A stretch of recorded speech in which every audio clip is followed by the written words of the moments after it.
daripada puyeng. Nah ini jadi nitrogen ini komponen utama, harus ada. Nah ini komponen protein selanjutnya ini ada unsur kalium. Kalium itu fungsinya ketahanan terhadap penyakit karena dia mempercepat proses penyaluran nutrisi dari akar ke sini. Bahasanya gini, ini tim reaksi cepat Pak. Kalau misalkan ada kerusakan di sini, ada virus masuk, ada serangan jamur dan lain sebagainya, ada kerusakan sel, karena kaliumnya cukup, maka dia naiknya cepat. Tapi kalau kaliumnya dikit, ya ini udah teriak-teriak, udah kebakaran, keburu hancur, nggak ada pemadam datang, ya kan? Ini untuk transport air dan nutrisi. Jadi air naik itu karena tersedia kalium. Kapilaritas atau kayak tisu ditaruh di gelas, nanti airnya itu ngalir sendiri, itu sifat kapilaritas. Itu daun ini bisa memompa. Dia itu kena panas matahari, dia memompa, narik nutrisi dan air dari tanah. Tapi kalau nggak ada kalium, itu naiknya lambat banget. Karena yang bisa ngangkut air dan nutrisi itu cuma kalium posisinya. Nah, kalsium ini untuk menguatkan dinding sel, untuk melawan virus, untuk pergerakan, gerak-gerak yang kayak apa ya, gerak alami pertumbuhan. Kayak misalkan kalau ada panas matahari, terlalu panas dia nyingkup daunnya, stomata menutup. Terus kalau pagi hari mataharinya intensitasnya ringan, nanti dia ngebuka untuk fotosintesis. Ini yang memicu gerak-gerak semacam itu di kalsium. Kalau tanaman kurang kalsium, dia tidak peka terhadap rangsang cahaya. Udah panas dia masih ngebuka, akhirnya penguapan terlalu tinggi, boros air lah dia, mudah rusak, mudah mati. Nah, ini sensitivitas terhadap respon biologis atau reaksi tanaman itu tergantung sama ketersediaan zat-zat ini. Yang paling penting itu di kalsium. Maka kenapa sih banyak orang pertama kali bertani langsung mencarinya kapur dolomit itu? Nah, itu untuk meningkatkan kalsium tanah. Kalau berbicara idealismenya tentang pertanian, idealnya dunia media tanam itu jujur Pak, sulit banget. Kenapa? Karena kita nih belanja banyak banget kayak mau bangun istana di situ. Dengan perlengkapan perang segini banyaknya, logistik segini banyaknya. Tapi ya bagaimana lagi, karena kalau ingin hasil terbaik, maka siapkan pasukan dengan logistik terbaik, dengan pendidikan terbaiknya, dengan rekrutmen prajurit-prajurit terbaik. Tinggi badan harus sekian, kecerdasan IQ harus sekian. Kalau kita melanggar hukum-hukum itu, maka jangan harap prajurit dan pasukan kita itu bisa memenuhi standar. Betul nggak Pak? Betul. Nah, ada cengeng prajurit. Cemen, apalagi Gen Z. Susah sekali ini Gen Z. Bagaimana nanti kita mengajar Gen Z habis ini? Aduh, bingung ini. Prajurit Gen Z nggak boleh dikerasin, katanya pelanggaran HAM. Susah kali kau ini. Ya, ini belerang ini penting sekali Pak. Sintesis protein dan vitamin belerang ini nanti yang mengatur ya. Kamu masuknya ke adenin, guanin, sitosin dan lain sebagainya. Ini yang ngatur belerang, mengatur keseimbangan. Termasuk juga nanti bisa untuk pemanisan buah, untuk pencegahan terhadap jamur. Nah, sulfur ini banyak Pak, jenengan bisa dapat dari magnesium sulfur ya, magnesium sulfat atau magnesium sulfur. Jadi saran saya untuk pertanian cabai, jangan pernah lepas MG-4, magnesium sulfat. Itu kan banyak tuh di pabrik jualan pabrik itu kan. Kenapa? Magnesium itu untuk memacu hijau daun, sulfurnya itu untuk mengantisipasi hama-hama seperti jamur, juga untuk mempercepat proses penyerapan vitamin ini. Karena ini kan kayak apa ya istilahnya, komandan pengatur yang di belakang itu, ayo kerja gitu. Yang lain lari dia naik motor gitu kan. Nah ini magnesium ini penyusun utama klorofil. Kalau nggak ada magnesiumnya pucat. Fosfor ini nanti ada pertumbuhan akar, pembentukan bunga dan buah seperti yang di DNA tadi saya gambarkan. Nah ini perlu tambahan yang lain-lain seperti air dan udara. Selanjutnya ini ada unsur mikro seperti mangan untuk aktivator enzim. Enzim itu seperti apa? Kayaknya untuk kelas enzim tidak bisa saya ceritakan sekarang karena di bab itu aja enzim itu udah tebelnya segini sendiri. Ada di dalam, nanti kapan waktu saya jelaskan enzim. Intinya enzim itu alat bantu untuk mempercepat penyerapan nutrisi. Jadi gini, bentuknya dari luar masih segelan, masih kardusan. Lah enzim tuh bukain.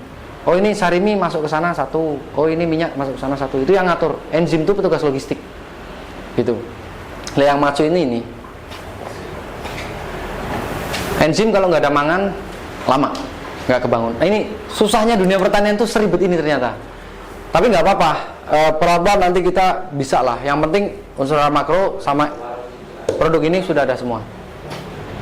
Dan lain-lain. Ini ada banyak ya. Boron ini untuk menentukan daun, besi dan lain sebagainya. Ini hanya bisa dilihat dari mikroskop. Oke.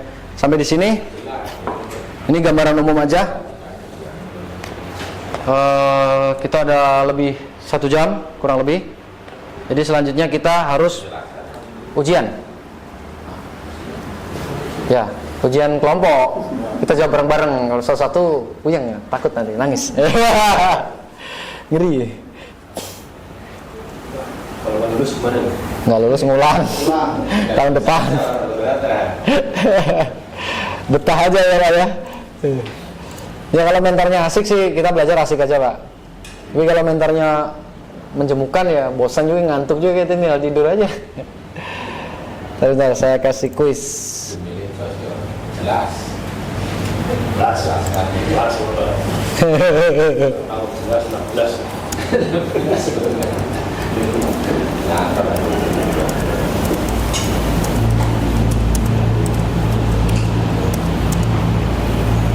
maksud terus harus supporter yang antisipasi.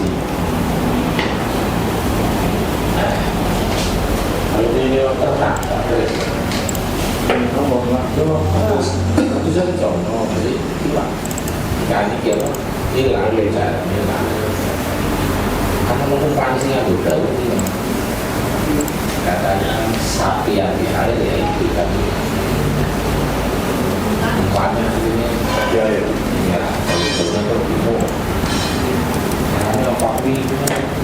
berapa soal? 20 soal aja, jangan banyak-banyak ya. Jawab bersama ya.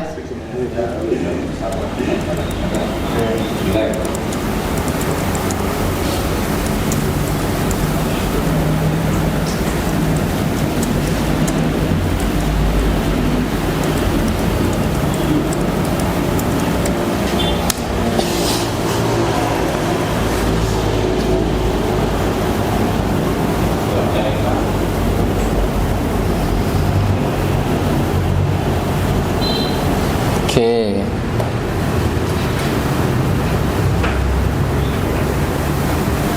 Oh ini soalnya terlalu gampang ini.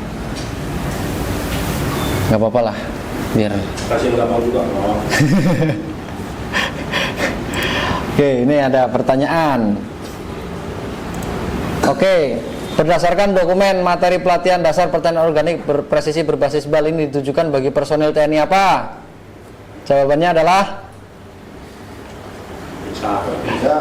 Babinsa Kodim. Ya, betul. Slogan. Ini pertanyaan nih.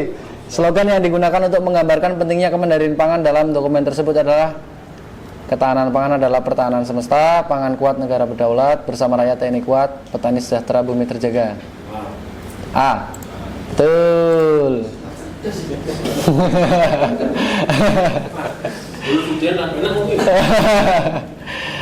Berapa persentase lahan pertanian yang disebutkan mengalami kerusakan akut akibat penggunaan pupuk kimia sintetis berlebih? Berapa persen? 70. Oke, betul. Apa dampak utama penggunaan pupuk kimia sintetis berlebih selama puluhan tahun terhadap kondisi fisik tanah? Mengeras sebagai semen. Betul. Kok yang jawab satu doang? Yang lain idem. Kelima, manakah yang merupakan salah satu dari 3 medan tempur Babinsa yang berkaitan dengan sektor perikanan?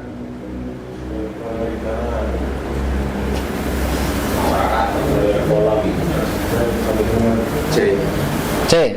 Betul. Oke, pertanyaan selanjutnya. Lebih sulit atau sama? Mau lebih sulit atau sama aja? Mainkan aja. Bareng-bareng kok. Jangan terlalu sulit. Gas berbahaya apa yang memicu bau tajam di sekitar kandang menandakan pencernaan ternak tidak sehat? Amonia. B ya. Amonia dan sisa nitrogen. Oke, benar. Nah, spesies mikroba apa yang dijuluki sebagai spesialis infiltrasi usus dalam komando pasukan mikroba?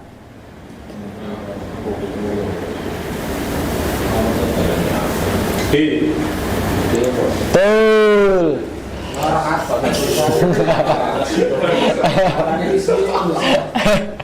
Apa tugas utama dari bakteri L. plantarum di dalam tanah pertanian?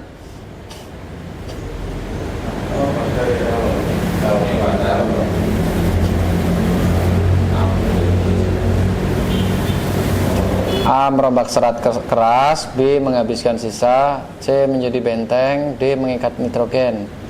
D. D. D. Tepat.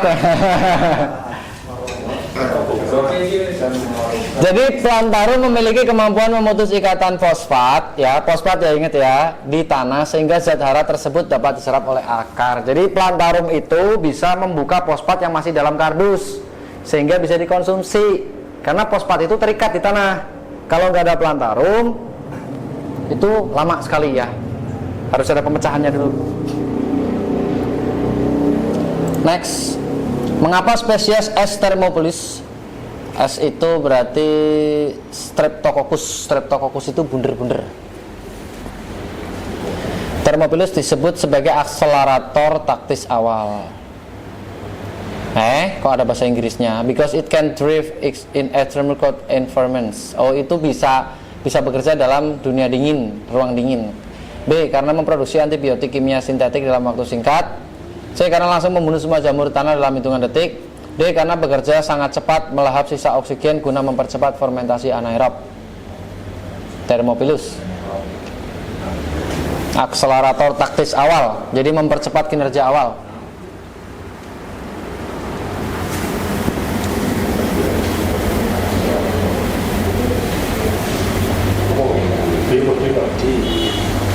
Yang terakhir D. D. B. B. Yakin? Mau buka internet?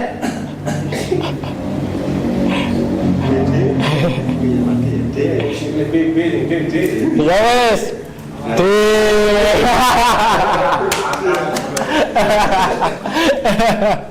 Oke, selanjutnya bagaimana cara bakteri asam laktat membuka blokade unsur fosfat yang terikat di dalam tanah?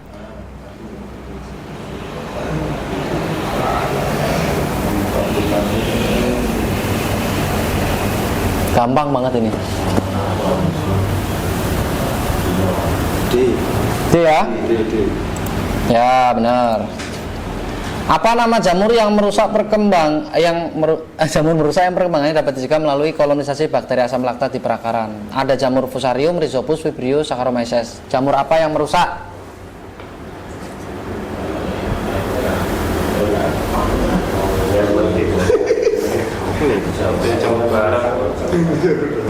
Penyakit cabai ini, penyakit cabai.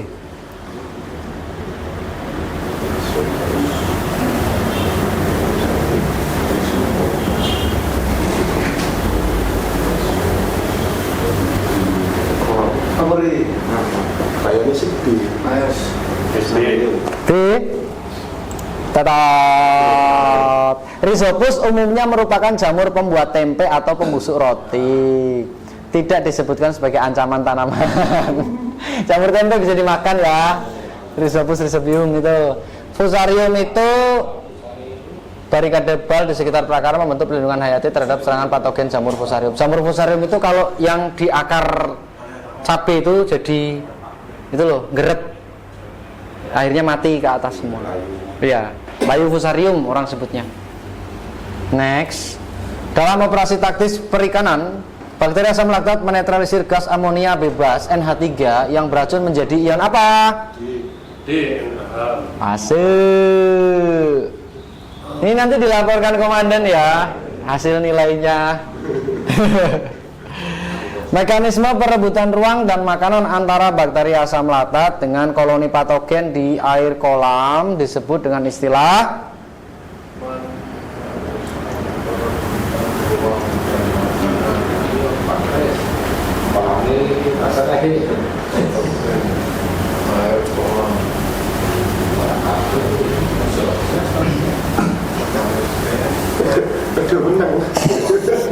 D. Ini agak susah memang istilahnya baru. Jadi ingat-ingat ya, eksklusi kompetitif terjadi ketika bakteri menguasai ruang lingkup dan nutrisi sehingga menekan pertumbuhan patogen merugikan. Jadi bakteri asam laktat itu bisa menggusur bakteri jahat dan mencegah mereka bisa makan, menguasai makanan. Jadi kayak gitu, karena makanannya diubah menjadi amonium yang sudah tidak bisa dikonsumsi lagi oleh bakteri lain, gitu ya. Nah, kalau yang bioremediasi kimiawi ini, proses ini bersifat biologi hayati alami, bukan remediasi yang menggunakan bahan kimia. Kalau bioremediasi kimiawi itu berarti jenengan menggunakan desinfektan, wipol kayak gitu loh untuk membunuh bakteri, dan itu biasanya residunya masih kemakan sama lelenya, bahaya, resiko. Kalau pakai kimiawi, Pak, pakai SOS, apa sih namanya?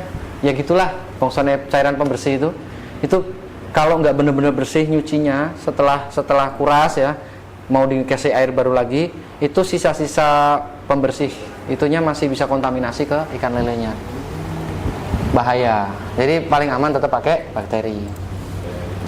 Mengapa penggunaan bakteri asam laktat pada pencernaan hewan ternak dapat menghilangkan bau amonia menyengat pada kotorannya? Kenapa? Apakah bersifat sebagai parfum?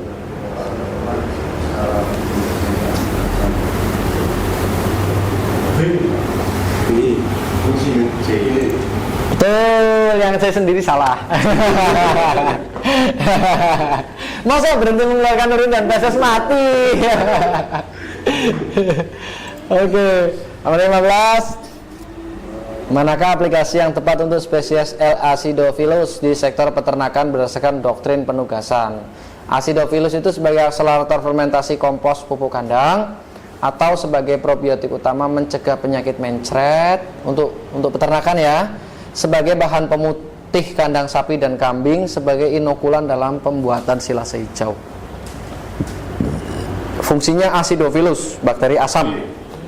Probiotik utama. Betul. Ya, sedikit lagi ya. Ini 73 nilainya. Pertanyaan lainnya finali 5 aja ya. Kita kasih yang lebih sulit dikit ya.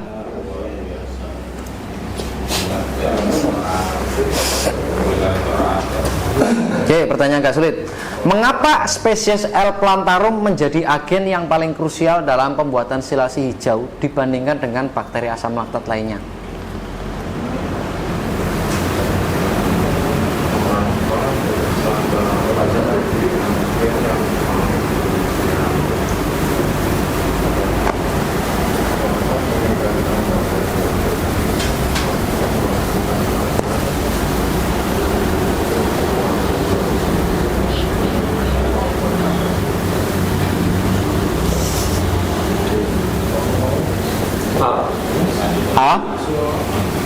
A, B, C, D, D.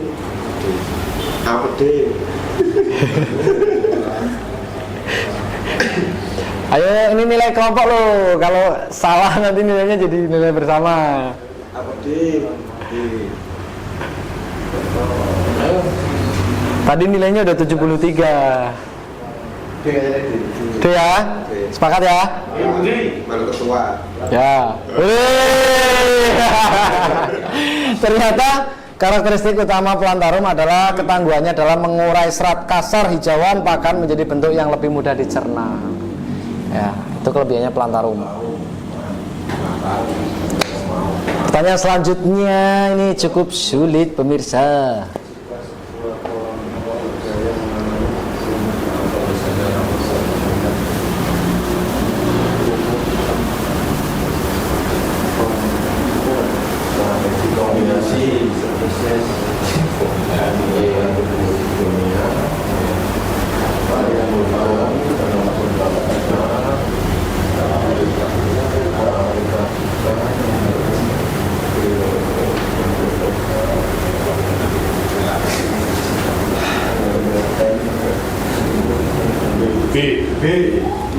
Uji.